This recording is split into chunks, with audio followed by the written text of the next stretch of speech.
Hi guys, and welcome to a new video on Sonal's Life. Now, we are currently in the midst of the Best of Super Junior tournament, and that is actually heating up. It has probably been one of the best tournaments I've seen, so definitely go back and watch that. But I am interrupting my usual New Japan shenanigans for something a little bit different.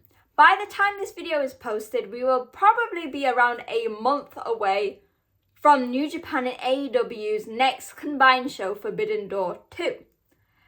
And you know what, while you'll see these other YouTube channels doing their dream matches, looking at the logical picks between the two companies and who they want to face, I am back with the most random Forbidden Door card ever, because there will literally be no context behind it, no storylines, but just what I would like to see. And whether you want to know or not, you've clicked on this video, so why not continue looking forward and see what my dream matches would be, because both companies have such amazing wrestlers, but they also have so many guys with history. Because a lot of the guys from New Japan have wrestled AEW, a lot of the guys from AEW has been in New Japan at some point.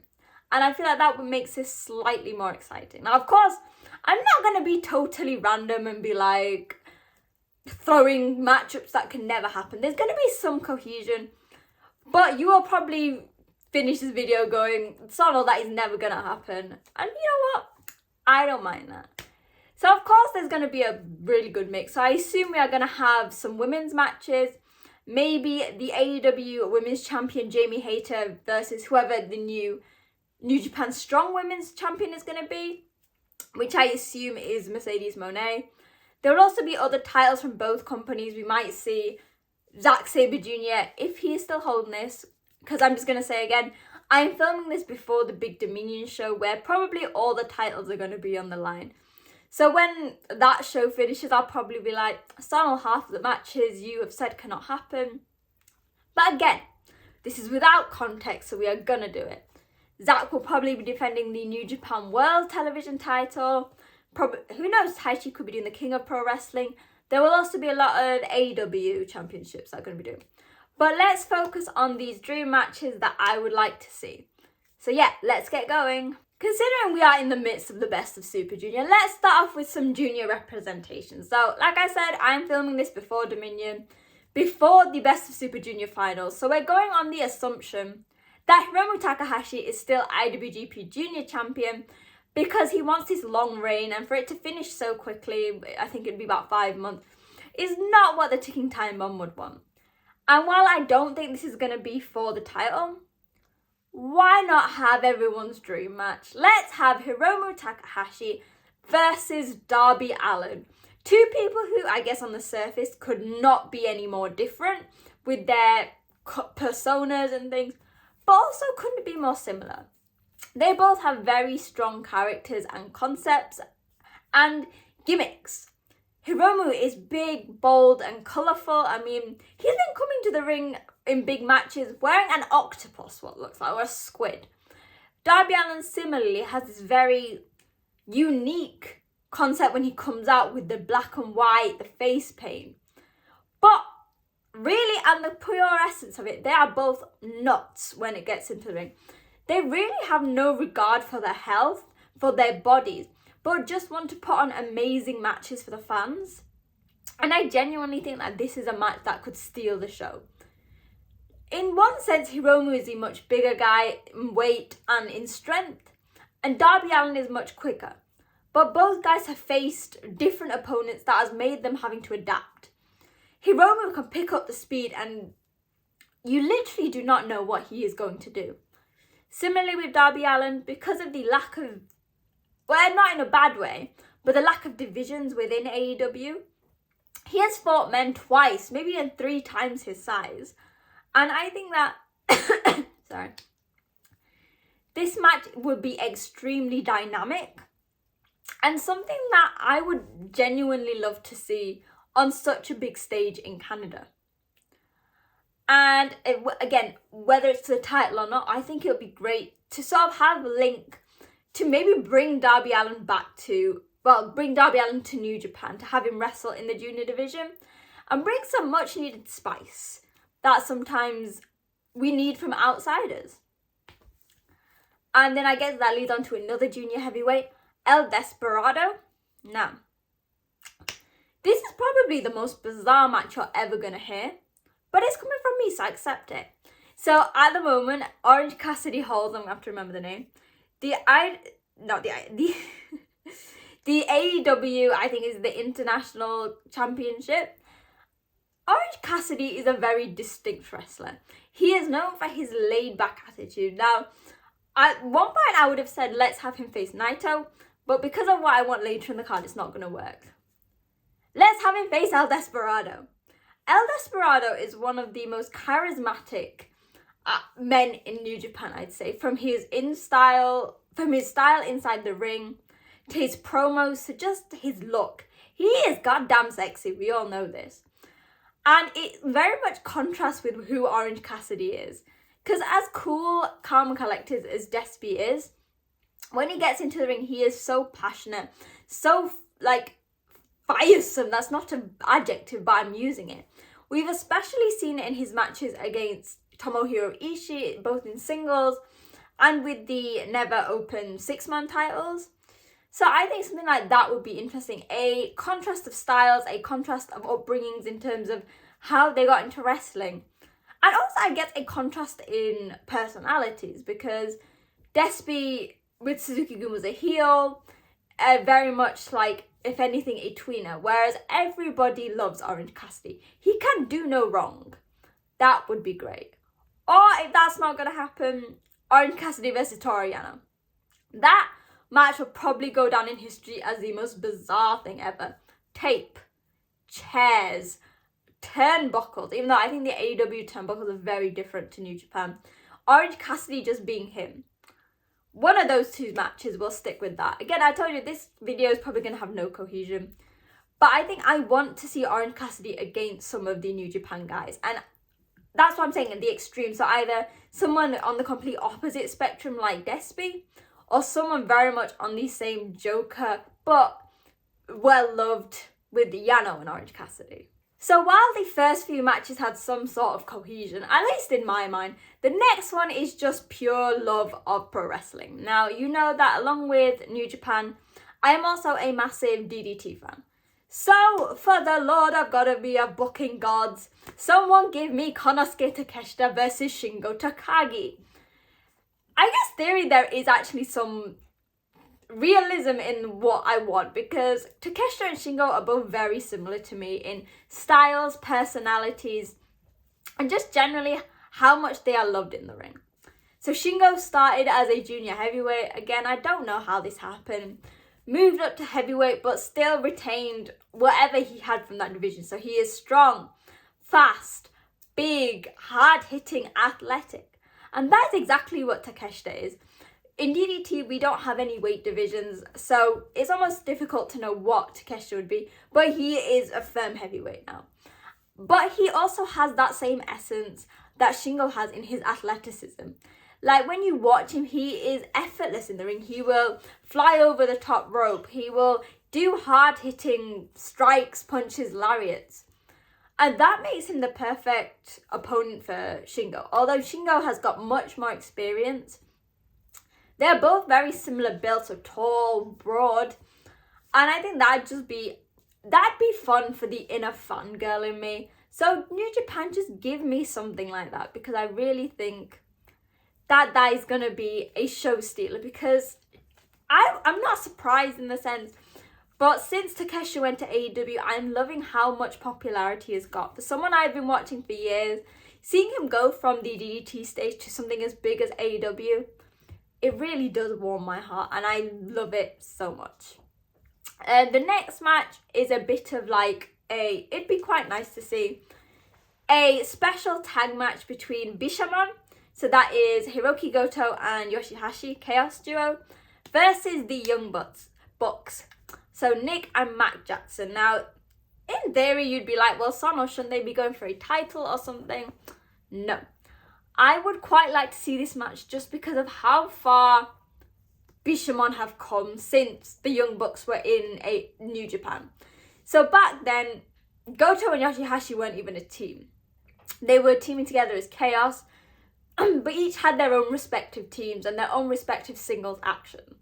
But they are one of the top teams in New Japan now, albeit not the champions.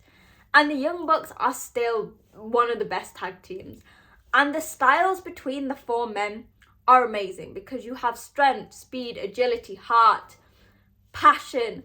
And I just feel like, for me, as someone who watched the Young Bucks in New Japan, which is really, I guess, how I got into them properly, along with like watching Being the Elite, I think it'd be nice to see them wrap up with a traditional team from New Japan and see how they fare up against them. Because remember, they were the top team in the IWGP Junior Tag Division. Then they moved up and did heavyweight. And now that's what Bishamon are. Bishamon have gained the love of the fans. So I think that would be an amazing match. Like I said, there are so many options for matches that could happen with titles. So we could see the AEW Trios titles, so the House of Black, going up against the Never Openweight 6-man champions. So that is Tomohiro Ishii, Hiroshi Tanahashi and Kazuchika Okada. I don't think it'll be for any titles because, God, we can't have the Never titles going to AEW. We need those belts. Similarly, we could have other titles from both companies get defended, or maybe just have the champions against each other. But one singles match I need. One singles match that has to happen for me. And it works in the scale of what has been happening in both New Japan and AEW. Give me another round of Jay White versus David Finley. Now, if you read my articles that I've written on other sites, I've done one for Monthly Progress about the history of Bullet Club, you will know that we are currently split again with the Bullet Club. So after Jay White lost his loser leaves New Japan match against Eddie Kingston, David Finley came out and beat up Jay White, and he is now the new leader of the Bullet Club. However, Jay and Juice Robinson are still going under the under Bullet Club Black and Gold in AEW. And I feel like their story never really ended. This is the feud, the relationship and friendship that got me into New Japan back in 2018 during their feud for the US title. They were friends in the dojo, they were rivals, they became enemies, and now the tables almost turned when Finley was the one standing tall over a fallen, broken Jay White. We could have a battle for the Bullet Club, or just something to wrap up this story that ended at the Battle in the Valley when Jay bid his final due to the New Japan fans. And I'd love to see how it works. We've seen Jay and Finley fight 11, 12, 13 times. I can't remember. All I remember is Jay saying 11-1 to me. Because in the time that they wrestled prior to, I think, their first match that I watched of them, Finley had only beaten Jay once. But we have never seen it in the dynamic of heel versus heel. Finley has got a very different personality now. The willingness to be mean, to be everything Jay White was known for. So to see them wrestle together, I just need that. Like, if you're going to take Jay White away from me, just give me this one last hoorah with Finley just for old memory's sake. And then we're going to go on to 4 big title matches that I want to happen. The first one I want for the tag titles, so the IWGP tag titles, heavyweight, which are currently held by Aussie Open. Everyone wants it. Kevin Kelly has said it. Aussie Open versus FTR. Now, we have seen them wrestle before. They are 2 of the best tag teams in the world. And now that Aussie Open have the tag titles, I need to see them 2 teams fight together. They have an amazing chemistry in the ring. And there is just something so special about a team that has cemented their legacy for quite a while in very different companies, to Aussie Open, who for me have always been one of the best tag teams, but have come to New Japan, had their eyes set on dominating the tag division, and did in a beautiful fashion. After beating, was it Bishamon that they beat for the titles? They've got a match actually. I believe they have a match for the titles again with Bishamon and House of Torture. I think they're going to come out on top. Having them face FTR on such a grand stage, especially as Aussie Open are gaining so much support overseas, would be an amazing thing for them. And I think that what should happen is Aussie Open should beat FTR so they can cement their status as the best tag team in the world. Not FTR, not the Young Bucks, not whoever is in WWE at the moment, but Kyle Fletcher and Mark Davis. Because if you watch them for years like I have, you've seen how much they've grown. They were phenomenal when I first saw them. When I first saw Kyle in 2018 in Altering and facing Jay White at a joint New Japan and Rev Pro show because Chris Brooks was injured, to seeing them win UK tag titles to the IWGP ones, it makes me so proud. And because all four guys have such respect for each other, that would be amazing. And going off this, at Dominion, we are having, again, there is a show when I'm filming this. So Tanahashi versus Ospreay, and whoever wins that will go to face Lance Archer at Dominion for the chance to challenge Kenny Omega for the US title. Forbidden Door has to give us Kenny Omega versus Will Ospreay. They are two of the best wrestlers in the world. While Kenny was in New Japan, their paths never really crossed in the sense that Kenny was heavyweight, while Ospreay was dominating the junior division, and then when Kenny left, that's when Ospreay went up to heavyweight. At Wrestle Kingdom, Ospreay basically said this year is his big chance to make a decision on whether he should carry on in New Japan or if he has really nothing else to give. And for him to beat Kenny Omega for the US title on such a big stage would be perfect. Now, I know people are saying, let's leave it until All Out 2 in Wembley, but I am missing the US title. Since we got rid of the IC title, we are missing another huge belt in New Japan. And I've always been not a great fan of people holding titles who aren't in New Japan contracted, because apart from a really below average defense against Jeff Cobb, Kenny hasn't defended the US title. He has not come to Japan. Ospreay needs to win that. So let's get on to the two top titles. So the IWGP Heavyweight title and the AEW title. Now, I'm assuming that Sanada is going to beat Yota Tsuji at Dominion, even though #Team Tsuji. And I would like to see Sanada face Hangman Page. Now, again, Sono, what is going on? There are so many other people that you could have face Hangman Page. I have said in the past I would love to see Tanahashi versus Hangman Page, because on the last G1 that Hangman Page did, Tanahashi said he wanted to suck the poison out of him. So that would be a nice singles match, but I think this one makes more sense. Hangman always had so much potential in New Japan and was very similar to Sanada in his style. So like I mentioned with people earlier in the card, so Shingo and Takeshita, both men are very big and hard hitting, but also very athletic and diverse. So Hangman is very fast. He has moves that someone his size shouldn't do. Sanada is equally as athletic, but also a very strong submission base. And I can't remember for the life of me if they've ever wrestled before. I think they would have done it in tag matches. They must have had a G1 match here or there, because Sanada and Hangman's time in New Japan very much overlapped. But for me, Hangman was always someone who had so much potential in New Japan. I saw him as a future IWGP Heavyweight Champion, so it wasn't the world title at that point. And that is exactly what Sanada has done. He was very similar to Hangman Page, always putting on amazing matches, always champion material, but it took a change of personality for Sanada to do that. And to see Hangman Page and Sanada wrestle in 2023, I think would be a really nice full circle for two guys who I loved from the minute I started watching the company, who had so much potential, but took something for them to get to the top. Sanada had to go to just 5 guys, shave off the beard, find new friends to do that. Hangman Page moved to AEW, left the Elite, and found success there as their champion. So that would be a really good match. And of course, we have the AEW title. MJF is holding that. Again, I don't know if this is going to change. But let's have the most cocky, the most ostentatious man in AEW face the most tranquilo man in New Japan, Tetsuya Naito. Now, Naito at some point in the next few months will be in the IWGP World Heavyweight picture. Whether that will come as soon as after Dominion, I don't know.